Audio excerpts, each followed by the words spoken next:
안녕하세요. 저는 서울 은평구에 사는 60대 여성입니다.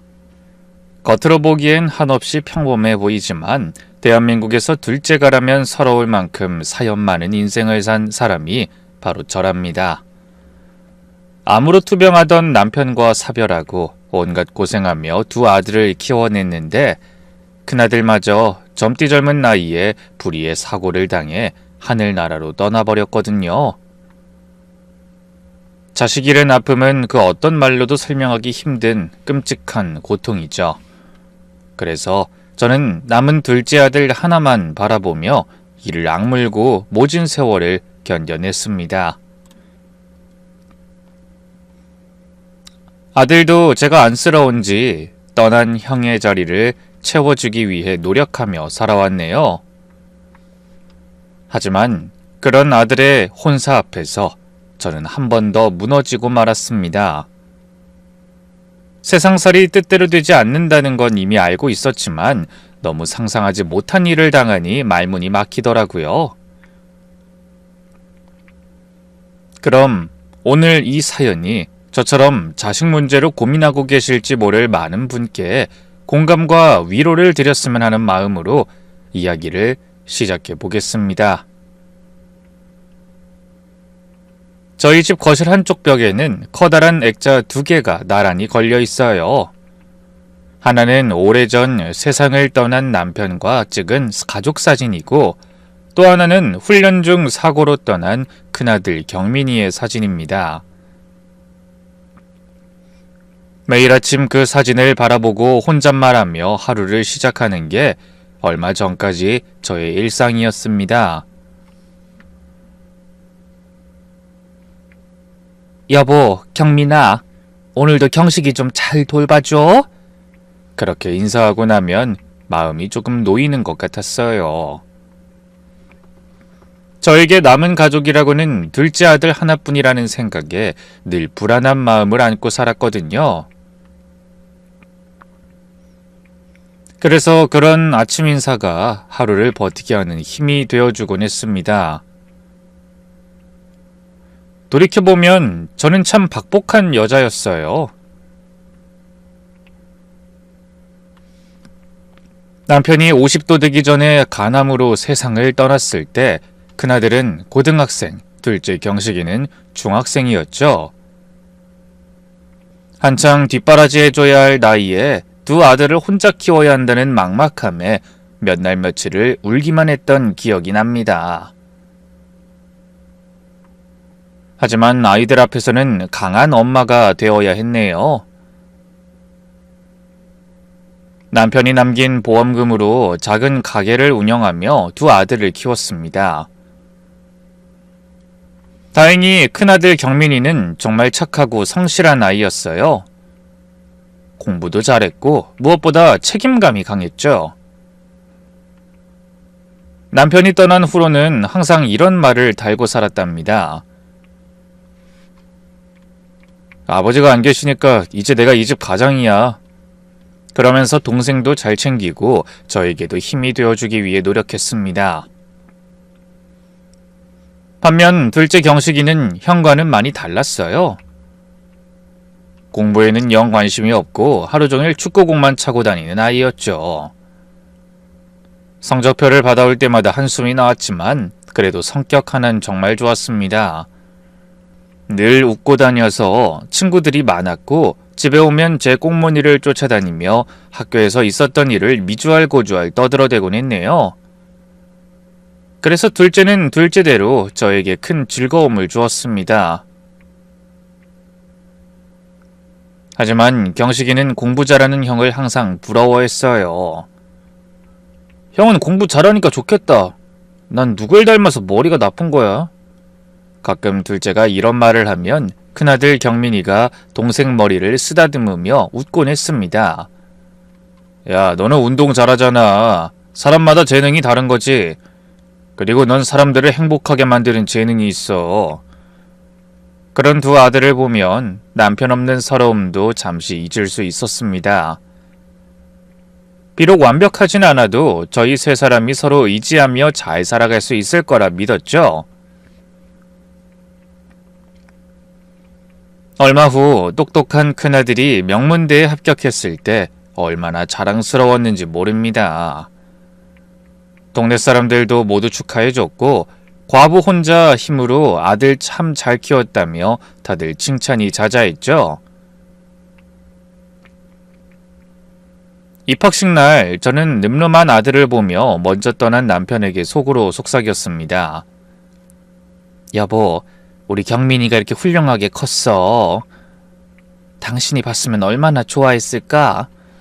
하지만 하늘은 유독 저에게만 왜 그렇게 잔인했을까요? 학군단에 들어간 아들이 훈련 중 사고를 당했다는 연락을 받았을 때 전 그만 그 자리에 쓰러지고 말았습니다. 뒤늦게 병원에 도착하자 이미 아들은 차가운 주검이 되어 있더군요. 20살이 간 넘어 이제 막 피어나려던 꽃 같은 아이가 그렇게 제 가슴에 대못을 받고 떠났습니다. 저는 장례식을 치르며 하늘에 대고 소리쳤어요. 차라리 나를 데려가지. 어떻게 살라고? 어떻게? 그때 둘째 경식이가 제 손을 꼭 잡았습니다. 갓 고3이 된 경식이는 형의 장례식 내내 한마디도 하지 않았어요. 평소 그렇게 밝던 아이가 돌처럼 굳어 있었죠. 그리고 묵묵히 형의 장례를 끝내고 난 뒤 이렇게 말했습니다. 엄마한텐 이제 나밖에 없네. 내가 아빠랑 형 목까지 열심히 살게. 그러더니 그날 이후로 경식이는 완전히 다른 사람이 되었습니다. 매일 축구만 하던 아이가 갑자기 책상에 앉아있는 시간이 길어졌고 친구들과 어울리며 노는 생활도 뚝 끊었어요. 전 그런 아이가 걱정스러웠죠. 경식아, 너무 무리하지 마. 운동하는 게 좋다던 애가 매일 그렇게 책상 앞에 앉아있으면 답답하지 않니? 하지만 경식인 그저 말없이 웃기만 했고 그렇게 죽어라 공부만 한 끝에 기적처럼 형이 다녔던 명문대 경영학과에 입학했습니다. 1년 만의 변화에 선생님들도 깜짝 놀라시더군요. 저도 아들의 변화가 신기했지만 한편으론 가슴이 아팠습니다. 경식이가 자기 자신이 아닌 형의 그림자를 쫓고 있다는 게 느껴졌으니까요. 몇 년 후 대학을 졸업한 아들은 대기업 해외 영업부에 취업했습니다. 키도 훤칠하고 얼굴도 준수해서 주변 사람들의 칭찬이 자자했죠. 그때부터 여기저기서 맞선 이야기가 쏟아지기 시작했어요. 저기 우리 조카가 대학병원 간호사인데 경식이랑 한번 만나보는 거 어떨까? 내 친구 딸이 약사거든? 근데 얼굴도 예쁘고 애가 참해. 경식이 짝으로 아주 딱일 것 같은데 어때? 내가 한번 추진해볼까? 경식이 같은 아들이면 여자들이 줄을 설 텐데 언제 결혼시킬 거야? 안 그래도 외로운 사람이 아들 얼른 장가보내서 손주 보고 다복하게 살아야지.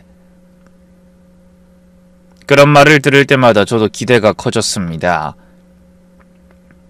아들이 좋은 여자 만나서 결혼하고 예쁜 손주도 보고 그렇게 평범한 행복을 누리고 싶었죠.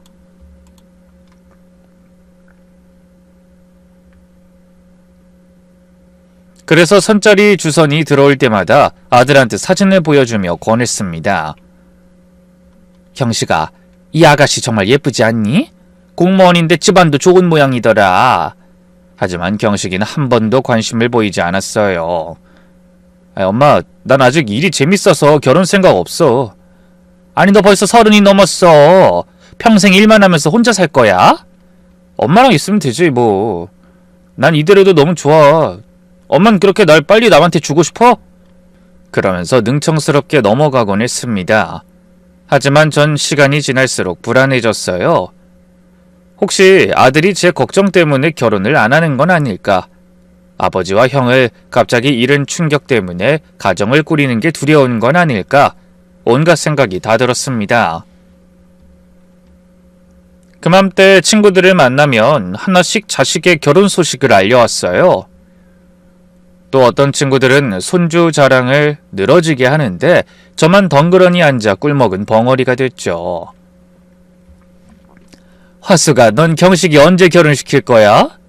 그러게 잘난 아들 얼른 장가 보내서 며느리 손에 밥도 얻어먹고 손주도 봐야지. 경식이가 눈이 너무 높은 거 아니니? 하긴 그 정도 조건이면 좋다고 달려드는 여자들이 얼마나 많을 거야. 눈이 절로 높아지겠어. 친구들의 말에 저는 그저 애매하게 웃을 수밖에 없었습니다. 그런 날 집에 돌아와 혼자 앉아있으면 문득 남편과 큰아들 생각이 나곤 했어요. 성공한 둘째가 한없이 자랑스럽고 고마우면서도 계속 혼자 늙어갈까봐 걱정되기도 했죠. 여보, 우리 경식이가 왜 결혼을 안 하려고 할까? 경민아, 네 동생 장가 좀 보내봐라. 그러면서 한숨을 쉬었습니다. 다음 해 남편의 제삿날엔 상을 차려놓고 둘째 들으라는 듯이 하소연하기도 했어요. 여보, 경식이가 아직도 혼자야. 좋은 선자리가 많은데도 다 마다하고 이러다 정말 혼기 놓쳐서 외롭게 늙을까봐 무섭네. 나도 며느리도 보고 손주도 보고 남들처럼 살고 싶은데 내가 전생에 무슨 죄를 지어서 이렇게 외롭게 살아야 하는 거지? 그렇게 말하다가 갑자기 저도 모르게 눈물이 쏟아졌습니다. 한 번 터진 눈물은 멈출 수가 없었죠. 그런 제 모습을 보더니 아들이 깜짝 놀라더군요. 엄마 왜 그래? 왜 그런지 몰라서 물어? 남들은 다 손주 보는 재미에 시간 가는 줄 모른다는데 넌 선짜리 말만 해도 펄쩍 뛰니 어미가 답답해서 그러지. 경식인 빨갛게 부은 제 눈을 보며 한숨을 쉬었습니다. 엄마 내가 언제 결혼 안 한다고 했어. 그냥 아직은 일이 좋고 그렇게 억지로 사람 만나고 싶지 않다는 거지. 난 자연스럽게 마음이 끌리는 사람하고 결혼하고 싶은 거야. 사람을 만나야 끌리는지 아닌지 알지. 경식아, 엄마가 욕심이 많은 거니? 하나 남은 아들이 가정 꾸리고 행복하게 사는 모습 보고 싶은 게 그렇게 큰 바람이야? 하지만 아들은 말없이 고개를 떨구더군요. 며칠 후 저는 한 가지 결심을 했습니다. 마지막으로 한 번만 더 아들에게 선짜리 얘기를 꺼내보고 그래도 안 되면 포기하려고요. 마침 단골 미용실 원장이 초등학교 선생님 조카를 소개해주겠다고 하더군요. 사진을 보니 정말 단아하고 예쁜 아가씨였습니다. 그날 저녁 저는 다부지게 결심하고 퇴근해온 아들에게 사진을 들이밀며 말했어요. 경식아, 이 아가씨 딱 한 번만, 정말 처음이자 마지막으로 한 번만 만나봐라. 진짜 착하고 괜찮은 아가씨래. 초등학교 선생님이라고 하더라. 하지만 아들은 사진엔 눈도 안 돌리고 한숨부터 쉬었습니다. 엄마 또 시작이시네? 아니야, 이번이 정말 마지막으로 말하는 거야. 사람이 이렇게 매달리면 그래도 들어주는 신용은 해야지. 어떻게 한 번을 안 만나니? 이번 여전 정말 놓치기 아까워서 그래. 딱 한 번만 만나봐라. 만나봤는데 별로면 다신 결혼 얘기 안 꺼낼게. 약속해. 하지만 아들은 제가 건네주는 사진은 들여다보지도 않고 욕실로 들어가며 건성으로 대답했어요. 생각해볼게. 역시 그럴 거라고 생각했어요. 그래도 저는 포기할 생각이 없었죠. 이번엔 반드시 어떻게든 선이라도 포기하고 말 거야. 저는 마음을 굳게 먹기로 했어요. 하지만 그땐 미처 아들이 마음속에 어떤 비밀을 숨기고 있는지, 그 비밀이 저를 얼마나 깊은 절망의 나락으로 떨어뜨릴지 상상도 하지 못했네요. 다음 날 아침, 마음이 싱숭생숭했어요. 전날 아들이 생각해본다고 답하긴 했지만 그동안의 경험으로 봐선 별 기대를 하지 않는 게 좋을 것 같았죠. 그래도 혹시나 하는 마음에 점심 무렵 아들에게 문자를 보냈습니다. 경식아, 어제 그 선생님 사진 다시 한번 보내줄까? 제대로 보지도 않았지? 하지만 오후가 다 지나도록 답장은 오지 않았습니다. 늘 그랬듯이 바쁘겠거니 하고 넘어갔죠. 그런데 그날 저녁, 평소보다 일찍 퇴근한 아들이 문을 열고 들어서는데 표정이 뭔가 여느 날과 달라 보이더군요. 결연한 듯 하면서도 조금 긴장한 모습이었죠. 엄마, 할 말 있어. 아들이 갑자기 진지한 표정으로 말하자 가슴이 철렁했습니다. 평소와 다른 분위기에 혹시 회사에서 무슨 일이 있나 싶었죠. 밥상을 차려놓고 마주 앉았는데 아들이 밥 한 숟가락을 뜨더니 조용히 입을 열었습니다. 엄마, 사실 나 결혼하고 싶은 여자 있어. 그 말을 듣는 순간 얼마나 놀랐는지 숟가락을 떨어뜨릴 뻔했네요. 뭐라고? 결혼하고 싶은 사람이 따로 있다고. 실은 이미 날짜도 잡고 식장도 알아보고 있어요. 저는 어안이 벙벙했습니다. 전날까지만 해도 결혼 생각 없어서 선도 보기 싫다던 애가 갑자기 결혼할 사람이 있다니 믿기지가 않았죠. 경식아, 너 지금 시위하는 거지? 엄마가 자꾸 선보라고 하니까 대충 둘러대서 넘어가고 싶은 거야? 제 말에 아들은 눈을 크게 뜨더니 고개를 저었습니다. 아니에요. 정말 좋아하는 사람이 있다고. 그게 정말이야? 그럼 그동안 왜 아무 말도 안 했어? 엄마가 그렇게 결혼하라고 노래를 부르는데. 미안해, 엄마. 결혼은 천천히 생각하고 싶은데 엄마가 바로 결혼 얘기부터 할까봐 미루다 보니 말할 기회를 놓쳐버렸어. 그래도 그렇지. 사귀는 사람이 있으면 진작 말을 했어야지. 엄마한테 말도 없이 나를 잡는다는 게 무슨 말도 안 되는 소리야. 어쩌다 보니 그렇게 됐어. 근데 엄마 소원이 나 결혼하는 거 아니었어? 아무리 그래도 이런 경우는 없다. 난 아직 며느리값 구경도 못했잖아. 상견례는 언제 할 거니? 사돈들 분들하고 미리 인사내야지. 그런 제 말에 아들이 머뭇거리더니 조심스럽게 말했습니다. 엄마, 그게 여자친구 부모님이 해외에 계셔. 2번 오시기도 그렇고 여기 오래 계시기도 힘드셔서 결혼식 날 한 번만 오셔야 할 것 같다네. 아니, 그래도 상견례는 해야지. 사돈 얼굴도 모르고 결혼식장에 가란 말이야? 그럼 애는 며느리감은 언제 만나게 해줄 건데? 그것도 사실 요즘 우리 둘 다 바빠서 시간 뺏기가 쉽지 않아. 결혼도 다 갖춰서 준비할 시간 없고. 뭐야? 아무리 바빠도 예비 시댁이 인사 올 시간이 없다는 게 말이 돼? 무슨 대통령이라도 돼? 저는 황당하고 화가 나서 언성이 높아졌습니다. 아무리 바쁘다고 해도 시어미한테 인사도 안 하고 결혼식을 준비하는 경우가 어딨는지 어이가 없었죠. 그때 아들이 난처한 표정으로 답했습니다. 그런 건 아니고 변호사야. 큰 로펌에서 일하는데 지금 중요한 사건 맡아서 정신이 없어요. 결혼 준비도 거의 다 내가 다 하고 있고. 그래서 엄마가 이해를 좀 해주셨으면 좋겠어. 뭐라고? 변호사? 그 말 한마디에 잠깐 말문이 막혔습니다. 생각지도 못한 말이라 깜짝 놀랐죠. 우리 아들이 변호사랑 결혼하다니 믿기지가 않더군요. 그제야 제 친구들이 하던 말이 떠올랐어요. 앞만 봐도 경식이 눈이 엄청 높은 게 틀림없어. 그러니 간호사니 선생님이니 스튜어디스니 다 들이밀어도 콧방귀도 안 끼지. 의사나 변호사 정도는 되어야 관심 가지는 거 아니야? 그땐 그냥 친구가 농담으로 하는 말이라고 생각했는데 정말 제 아들이 눈이 높았다는 걸 깨닫게 됐죠. 속으로 헛웃음이 나오더군요. 이 녀석이 그렇게 까다롭게 여자를 고르는 애였구나. 난 그것도 모르고 괜히 안달복달했잖아. 예비 며느리의 직업을 들은 저는 금세 마음이 움직였습니다. 그래서 저도 모르게 말투도 좀 부드러워지더군요. 변호사면 바쁘긴 하겠구나. 아무리 그래도 밥은 먹고 살 거 아니니? 잠깐 밥만 먹는 것도 안 되는 거니?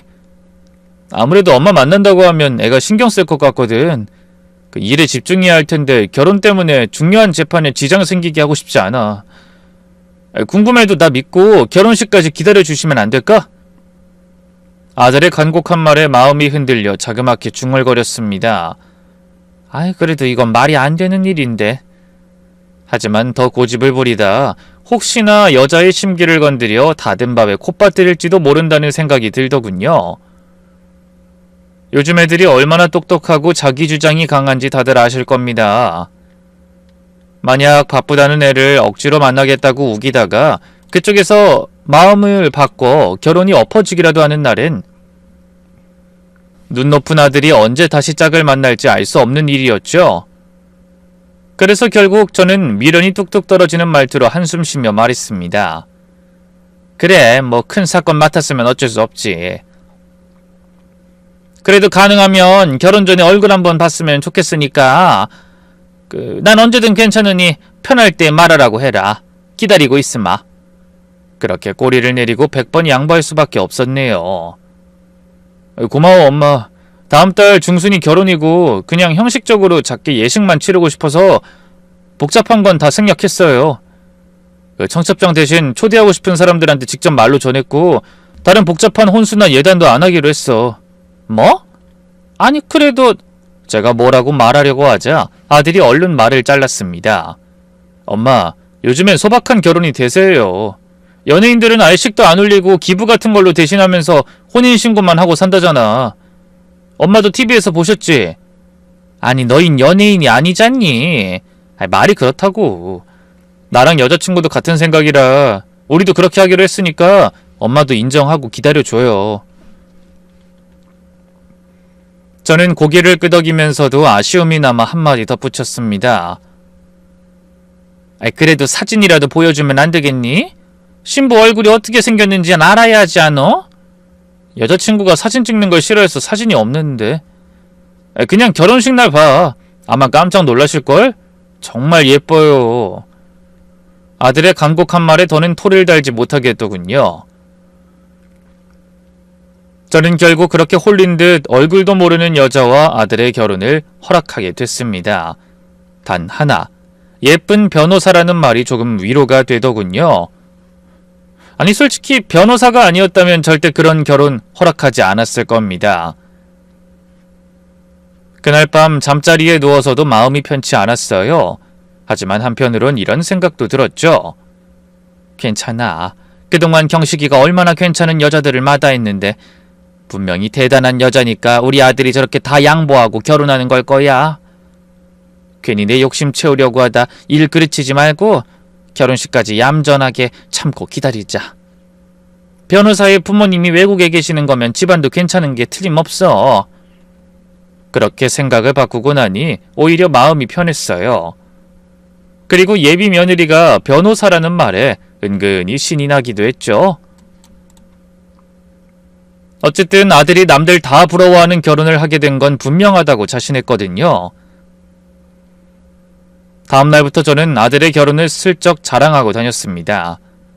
저만 보면 아들의 결혼을 묻는 사람들에게 드디어 할 말이 생겼으니까요. 하루는 미용실에 갔더니 조카와 선자리를 만들어 보라고 했던 원장이 이렇게 묻더군요. 그 집 아들한테 물어봤어? 우리 조카 언제 만날 거래? 아유, 이걸 어쩌지? 우리 경식이가 결혼할 여자가 있다네. 워낙 신중한 애라 결혼 마음 먹을 때까지 말을 안 한 모양이야. 예비 며느리가 변호사래, 변호사. 어머, 변호사? 그렇게 대단한 여자를 만나고 있었던 거야? 그러게 말이야. 엄청나게 큰 회사에서 일한다고 하더라고. 그렇게 큰 회사 다니는 변호사들은 다른 변호사보다 훨씬 똑똑해야 한다던데. 대단하네. 이제 경식이 엄마도 세상 부러울 게 없겠어. 부럽다, 부러워. 소문은 삽시간에 온 동네로 퍼져나갔어요. 슈퍼 주인도 부동산 사장도 심지어 교회 집사님도 모두 저를 부러워했습니다.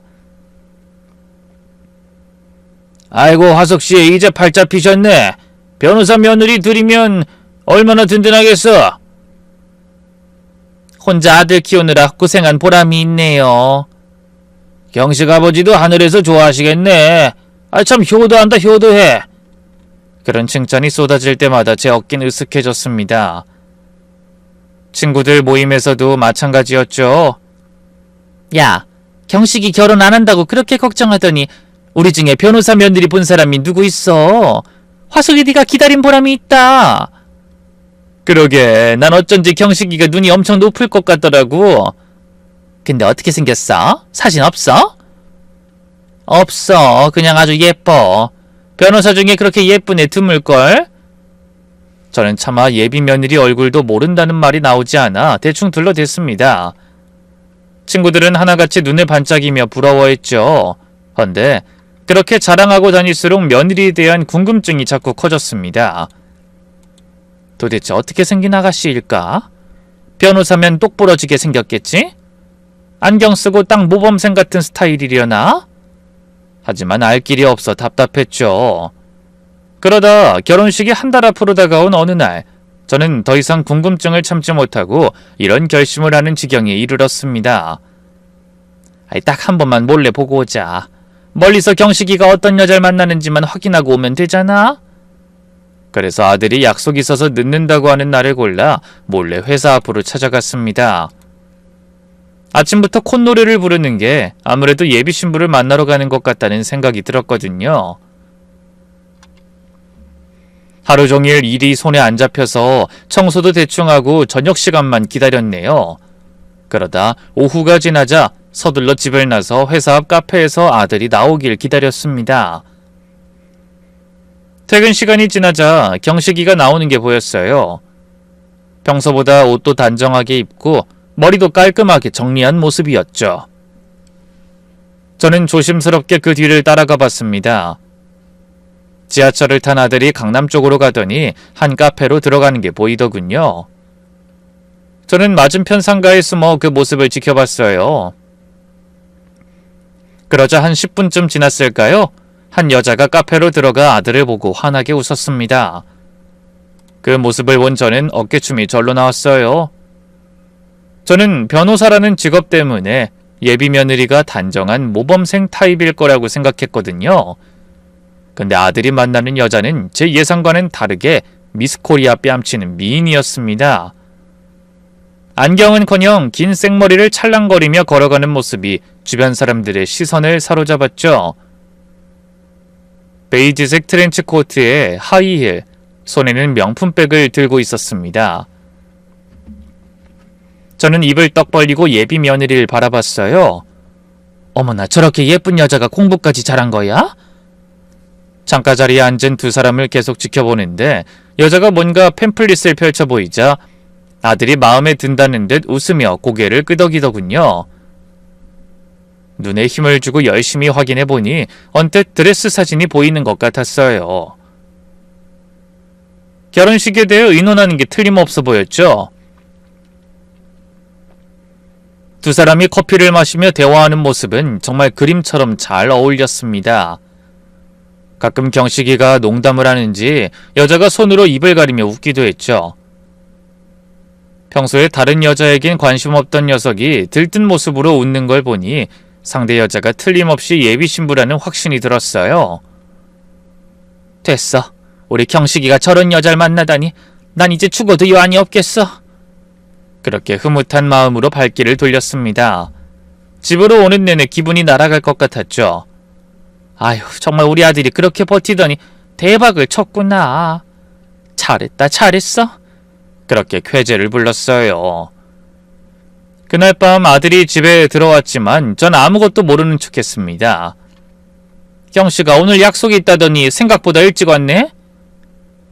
결혼 준비 때문에 만난 거라 얘기만 좀 하다가 헤어졌어. 그래, 준비는 잘 돼가는 거니? 뭐 이제 거의 다 끝났어. 엄만 결혼식 날 오시기만 하면 돼. 그 말에 저는 아무렇지 않은 표정으로 고개를 끄덕였지만 속으로는 웃고 있었죠. 며칠 후에 저도 한복을 맞추러 한복집에 찾아갔습니다. 아들이 한복 맞추라고 돈을 주고 출근했거든요. 이런저런 말을 하다 제가 한복집 사장님은 묻지도 않은 말을 꺼냈어요. 저기 좀 품위 있게 부탁드려요. 우리 며느리가 변호사인데 애가 공부만 잘한 게 아니라 옷도 세련되게 잘 입거든요. 그런 제 말에 한복집 여사장이 호들갑을 떨며 대답했어요. 어머머, 정말 복 받으셨네요. 제가 특별히 더 신경 써서 강남 사모님처럼 우아하게 만들어 드릴게요. 그렇게 전 고급스러운 원단에 금방 문양까지 넣은 고가의 한복을 맞췄습니다. 평범한 한복보다 가격이 좀 나갔지만 변호사 며느리를 맡는 자리라고 생각하니 아깝지 않더라고요. 그리고 시간이 쏜살같이 흘러가 드디어 아들의 결혼식 전날이 다가왔습니다. 저는 준비한 한복을 다시 한번 꺼내 입어봤어요. 거울을 보니 정말 아들이 결혼한다는 실감이 나더군요. 내일이면 내가 드디어 변호사 며느리를 보는구나. 저는 한복을 입은 채로 거실로 나와 남편과 큰아들 사진 앞에 서서 말했어요. 여보, 우리 경식이가 정말 좋은 여자 만났어.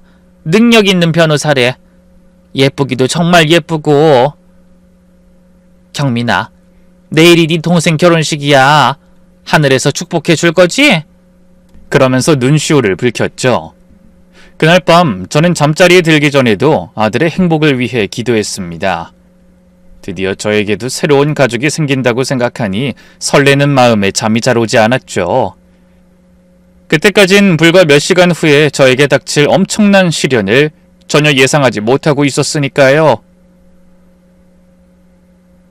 결혼식 당일 아침, 저는 새벽 5시에 눈을 떴습니다. 긴장과 설렘에 잠을 제대로 못 잤거든요. 오늘이야, 오늘. 드디어 우리 경식이가 장가를 가네. 긴장하지 말고 잘 끝내자. 그렇게 다부지게 각오하고 올림머리를 하기 위해 예약해둔 미용실로 향했습니다. 거기서 머리를 하고 화장까지 받고 나서 거울을 봤죠. 주름이 자글자글한 얼굴이었지만 기분이 좋아서 그런지 다른 날보다 젊어 보이는 착각이 들 정도로 행복했어요. 머리를 하는 동안 미용실 원장은 계속 축하 인사를 건넸습니다. 오늘 정말 좋은 날이네. 변호사 며느리 다 보고. 진짜 부러워. 나도 믿어지지가 않아. 아들 장가 안 간다고 걱정하던 게 엊그제 같은데 정말 꿈만 같다니까. 옆에서 자기 차례를 기다리던 손님도 거들었습니다. 어머, 변호사 며느리요? 대단하시네요. 정말 부러워요. 우리 아들도 결혼 좀 했으면 좋겠는데 장가갈 생각을 안 해서 속이 터져 죽겠어요. 그 말에 저는 승리의 미소를 지으며 조언까지 했죠. 걱정하지 말고 기다려보세요. 애들이 자기 일은 또 알아서 잘하더라고요. 우리가 아무리 안달해봐야 소용없다니까요. 저는 여유있게 웃으며 미소 지었습니다. 잠시 후 집을 나서기 전 아들이 전화를 했더군요. 엄마 준비 다 하셨어? 아유 그럼 방금 한복 입었지. 너는? 나도 거의 다 끝났어요. 근데 엄마 혹시 우리 집에 청심환 있나? 뭐? 그건 왜? 너 그렇게 떨려? 아니 이런 행사는 처음이니까 엄마가 너무 긴장할까봐 그러지. 엄마가 너무 들떠 보여서. 아이 당연히 들뜨지. 내 아들 결혼하는데 그것도 변호사랑. 헌데 그런 제 말에 아들이 한숨을 쉬는 것 같았습니다. 알았어요 엄마. 늦지 말고 오시고 가능하면 청심환 좀 챙겨 드시고 오셔. 알았지? 저는 피식 웃으며 전화를 끊었지만 아들의 말이 계속 마음에 걸렸습니다. 혹시 상대 쪽 집안이 너무 대단해서 제가 주눅이 들까봐 그러는 건가? 아니면 다른 무슨 이유가 있는지 자꾸만 불안한 마음이 들었습니다. 이런저런 걱정을 뒤로하고 식장에 도착하니 벌써 하객들이 자리를 채우고 있었어요.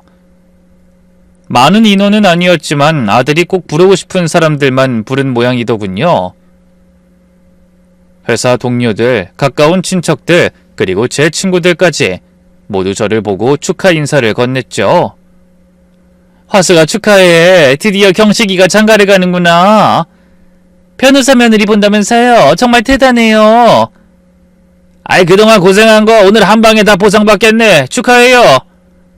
저는 연신 감사 인사를 하며 신부 대기실로 들어갔습니다. 그런데 신부가 그 시간까지 도착하지 않았는지 대기실이 비어있고 신부 측 혼주도 아직 오지 않았더군요. 저는 걱정스러운 마음에 아들에게 물었습니다. 경식아, 신부는 어딨어? 사돈들도 안 보이는데? 아, 그게 비행기가 좀 늦어서 지금 오고 계신다네요. 시작 전엔 도착하실 거예요.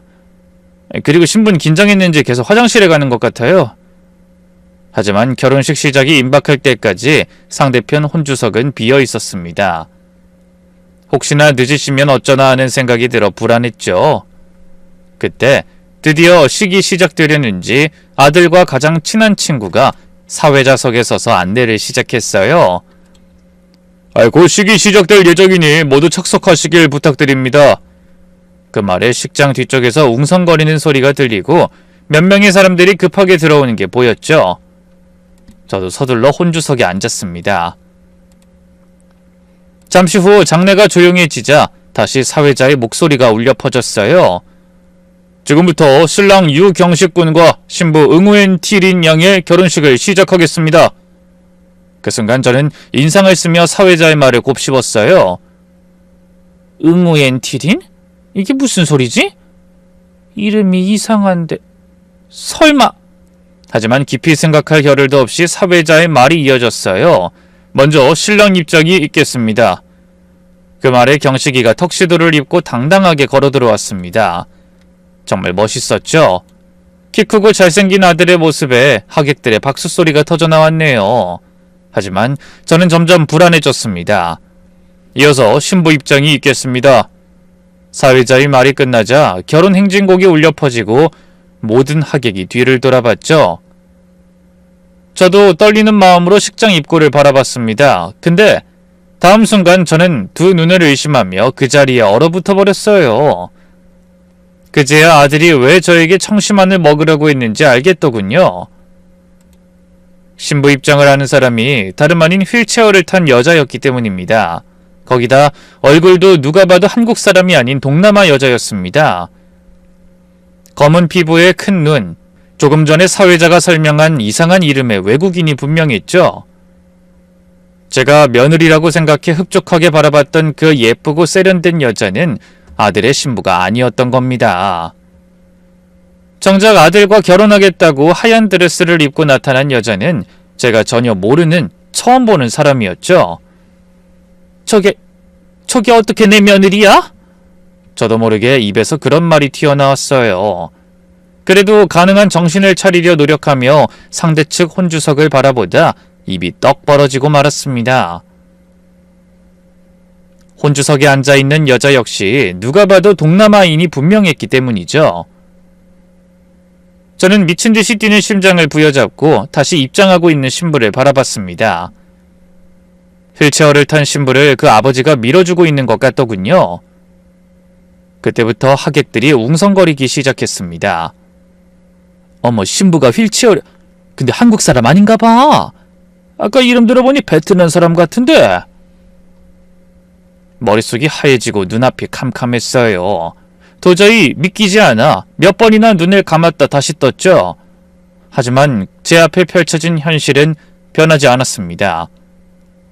그 순간 갑자기 귓가가 윙윙거리고 하객들이 저를 바라보는 시선이 느껴졌어요.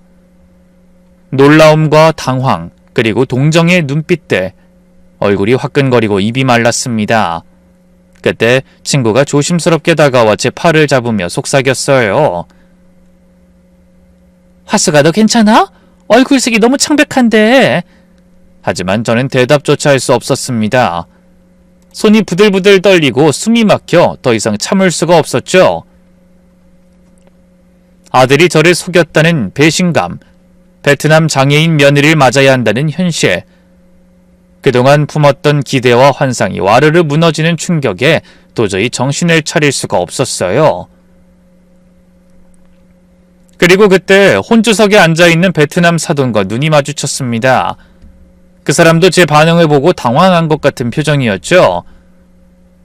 갑자기 그 상황과 저에게 닥친 모든 것이 싫어졌습니다. 그래서 그 자리에서 벌떡 일어나 아무 생각 없이 소리쳤어요. 안 돼! 이건 안 돼! 그 바람에 식장이 순식간에 얼음물을 끼얹은 듯 조용해졌습니다. 모든 사람의 시선이 저에게 쏠렸죠. 경식이가 당황한 표정으로 저를 봤습니다. 엄마! 하지만 전 이미 이성을 잃은 상태였어요. 분하고 억울한 마음에 눈물이 흘렀죠. 그래서 정신 나간 사람처럼 입고 있던 한복 저고리를 바닥에 벗어던지며 외쳤습니다. 이런 결혼 난 인정 못해! 절대 허락 못한다고! 그러고는 속적삼만 입은 채 식장을 뛰쳐나왔습니다. 뒤에서 아들이 다급하게 부르는 소리가 들렸지만 돌아보지 않았죠. 그리고 곧장 밖으로 나와 주차장으로 뛰어갔습니다. 한복 치마가 걸리적거려 제대로 뛰지도 못했지만 그냥 그 자리에서 벗어나고 싶었던 것 같아요. 한참을 달려 주차장에 도착해서야 구석에 숨어 펑펑 울었습니다. 어떻게 이럴 수가 있어? 어떻게 다른 사람도 아닌 내 아들이 이런 거짓말을 할 수가 있지? 며느리가 베트남 사람인 것도 모자라 휠체어를 타고 있다니 조금 전의 상황이 꿈처럼 아득하게 느껴졌습니다. 한참을 울고 있는데 머릿속으로 제가 친구들과 이웃에게 자랑했던 게 다 떠올랐어요. 이제 무슨 낯으로 그들을 봐야 할지 차라리 혀 깨물고 죽고 싶다는 생각까지 들더군요. 그때였어요. 멀쩡한 얼굴로 저를 속이고 일을 그렇게까지 만든 사람이 나타났습니다. 바로 제 하나뿐인 아들이었죠.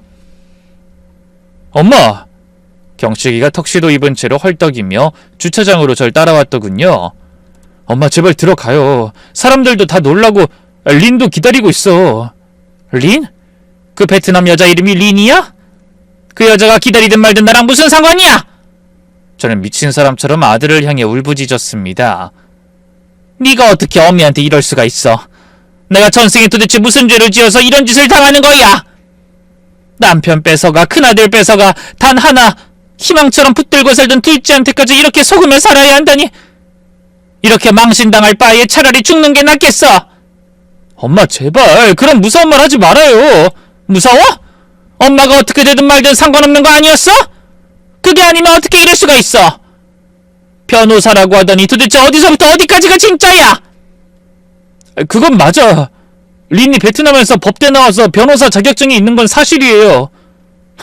그게 다 무슨 소용이야? 왜 멀쩡한 네가 베트남 여자를, 그것도 휠체어 탄 여자랑 결혼을 해? 이게 말이나 되는 상황이야? 너 그래서 일부러 나한테 신부도 안 보여주고 상견례도 안 하고 꼭꼭 숨긴 거구나. 당연히 내가 반대할 게 뻔하니까. 아들의 얼굴이 일그러졌습니다.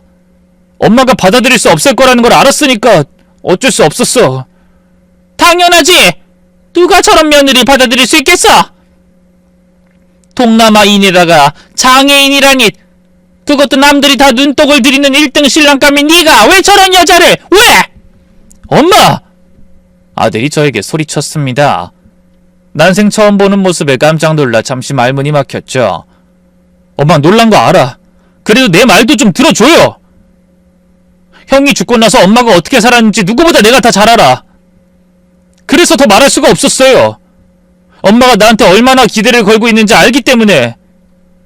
하지만 이건 내 인생이잖아. 딱 한 번 사는 인생. 내가 선택한 사람하고 살고 싶은데 그게 그렇게 어려운 일이야? 그래도 이건 아니잖아.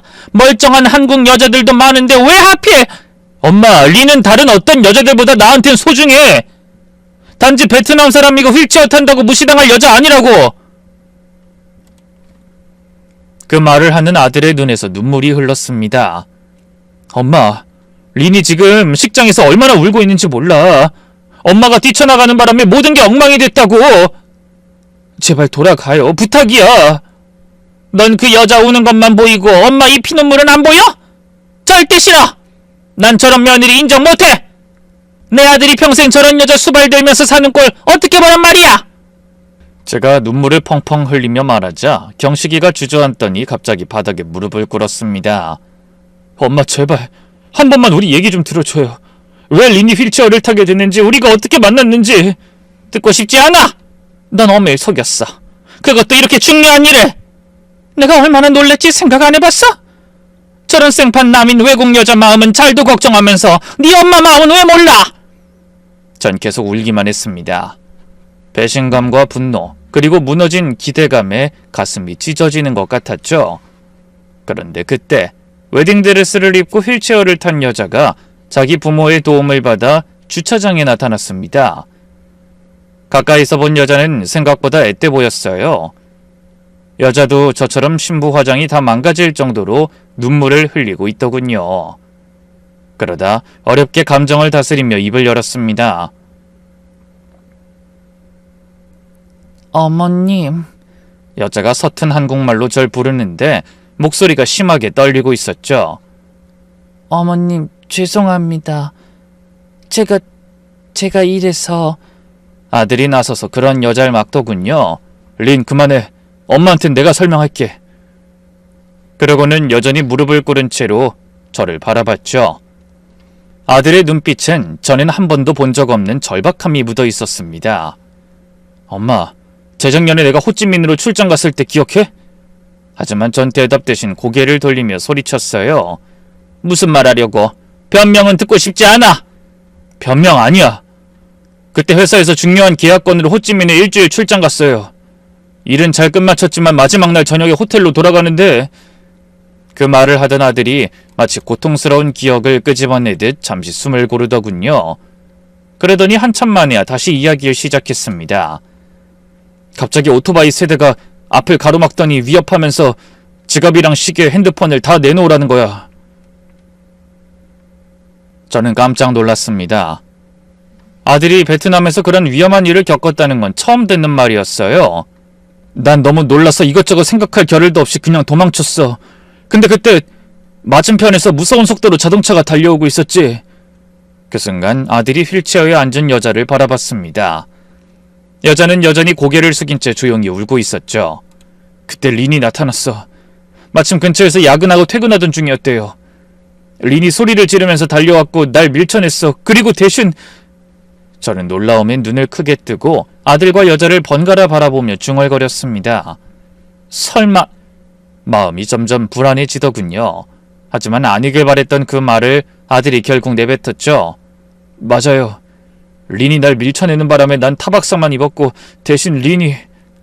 아들의 목소리가 심하게 떨렸습니다.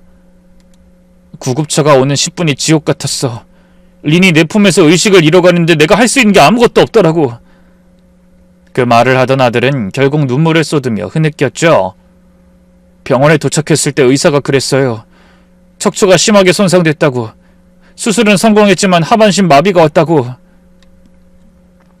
그때 가만히 울고만 있던 여자가 다시 입을 열었습니다. 여전히 서툰 한국말이었죠. 나는 후회 안 해요. 경식 씨가 안 다쳐서 다행이에요. 저는 울고 있는 여자를 바라봤습니다. 제 아들을 구하다 평생 걸을 수 없는 몸이 됐다는 것도 놀라운 일인데 후회하지 않는다고 말하다니 믿을 수가 없었어요. 하지만 입 밖으로 한마디도 꺼내놓을 수가 없었습니다.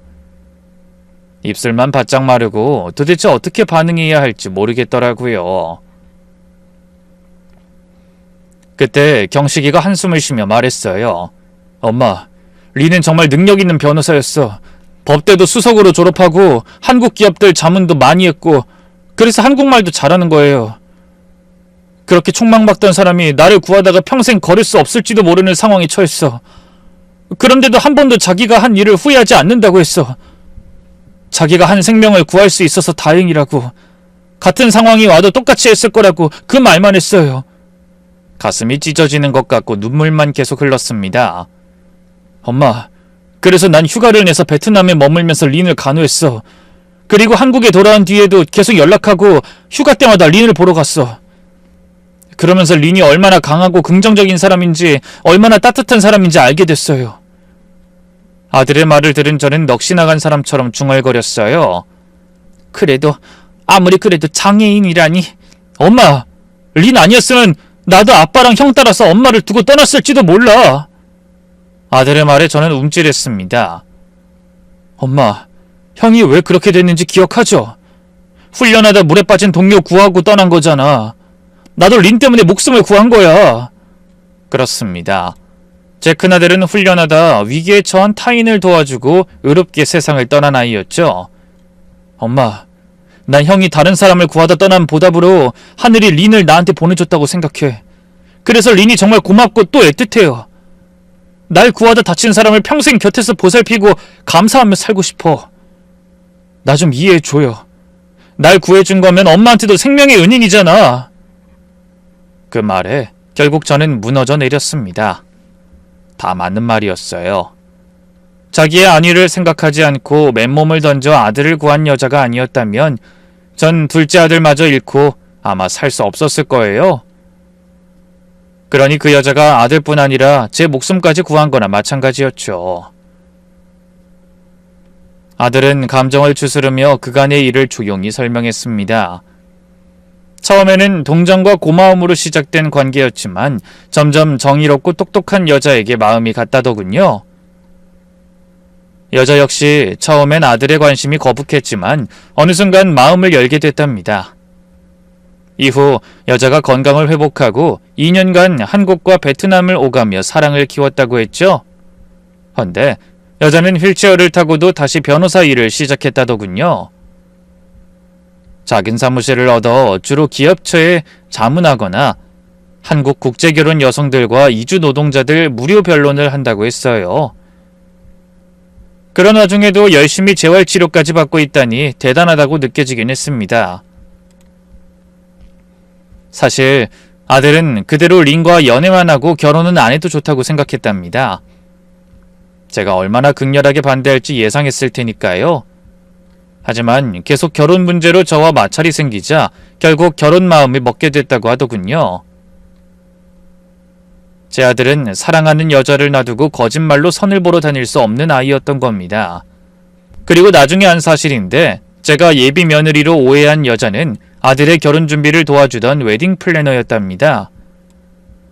결혼 준비를 도와주는 회사의 직원 말입니다. 모든 사실을 알고 나니 저는 딸의 휠체어를 밀어주던 여자의 부모님에게 눈길이 갔습니다. 멀쩡하던 딸이 제 아들을 구하다 그렇게 됐으니 얼마나 피눈물이 났을까 싶은 생각이 들었죠. 아들은 그런 제 시선을 느꼈는지 저를 향해 말했어요. 엄마, 린 부모님도 처음엔 반대했어요. 린이 한국 남자 때문에 장애인이 됐다고 원망하셨거든.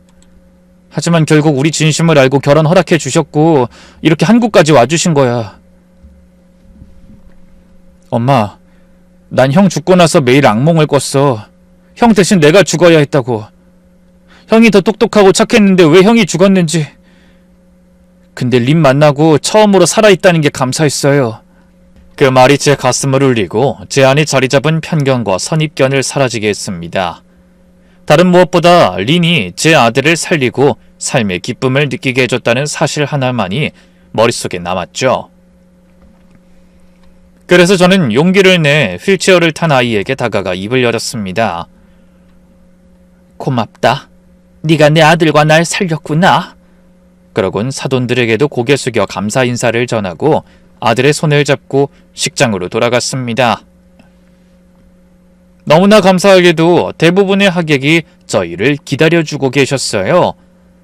아마 많은 사람을 초대하는 대신 정말 저희를 걱정하는 가까운 사람들만 초대한 덕이 아니었나 싶더군요. 저는 떨리는 손으로 한복 저고리를 주워들고 화장실로 가 옷매무새를 가다듬은 뒤 다시 혼주석에 앉았습니다. 그 모습을 본 사회자가 눈치 빠르게 말했죠. 자, 이제 식을 다시 진행할까요? 네, 계속해주세요. 제 말에 어리둥절한 얼굴로 저희를 기다리던 하객들도 다시 자세를 고치 앉고 식이 시작됐습니다. 잠시 후 우여곡절 끝에 예식이 마무리된 후 저는 맞은편에 있는 혼주석에 다가가 다시 한번 깊숙이 고개 숙이며 인사했어요. 감사합니다. 따님을 훌륭하게 키워주셔서 제 아들이 살 수 있었습니다. 제가 눈물을 흘리며 말하자 마치 알아들었다는 듯이 안사돈도 빙긋이 미소 지으며 손을 잡아주더군요. 비록 말은 통하지 않아도 마음은 통한 것 같았어요. 자식 둔 부모의 마음은 나라와 인종을 막론하고 다 같은 법이니까요. 그리고 돌아서서 이젠 제 며느리가 된 아이에게 눈을 맞추기 위해 무릎을 꿇고 앉아 말했습니다. 리나. 제가 처음으로 린의 이름을 부르자 아이가 예식 내내 참았던 눈물을 쏟아냈어요. 네, 어머님. 정말 고마워. 우리 경식이 살려줘서. 앞으로도 어려운 일 서로 기대가며 잘 헤쳐나가길 바란다, 우리 며느리. 그러곤 저도 눈물을 펑펑 흘렸죠. 곁에서 이 모습을 고스란히 지켜보며 대충 상황을 파악한 하객들도 저희와 함께 눈시울을 붉히며 새로 시작하는 두 아이를 축복해줬습니다. 그렇게 눈물의 결혼식이 끝난 지도 벌써 3년이란 시간이 흘렀네요. 결혼식 후 두 아이는 한국에서 신혼생활을 시작했습니다. 리는 한국 병원에서 재활에 힘쓰고 아들은 열심히 직장생활을 이어갔죠. 그러다 재작년 경식이가 베트남 하노이 지사로 발령받았습니다.